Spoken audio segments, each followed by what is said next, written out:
আলহামদুলিল্লাহ, আলহামদুলিল্লাহ, আলহামদুলিল্লাহ। মহান মাবুদের দরবারে লাখো কোটি শুকরিয়া যে সিলেটের মহিলা প্রতিনিধি হিসাবে আমাকে যারা সংসদে পাঠিয়েছেন, আমি তাদের সবাইকে সশ্রদ্ধ সালাম পেশ করছি। এবং আজকে আমার যে বোনেরা এখানে এসেছেন, আমি তাদের সবাইকে সালাম এবং শুভেচ্ছা জানাচ্ছি।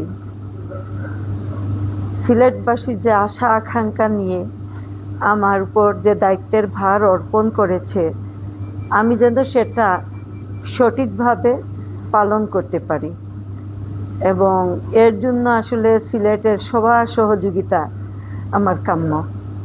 আল্লাহ যেন আমাকে দায়িত্ব পালনে তৌফিক দান করেন এবং সিলেটবাসীর উন্নয়ন এবং বিশেষ করে নারী সমাজের উন্নয়নের জন্য এবং অবহেলিত সিলেটটাকে যেন, অবহেলিত নারী সমাজকে যেন আমি সুন্দর করে সবার সামনে তুলে ধরতে পারি এবং জনগণের আশা আকাঙ্ক্ষা যেন পূরণ করতে পারি।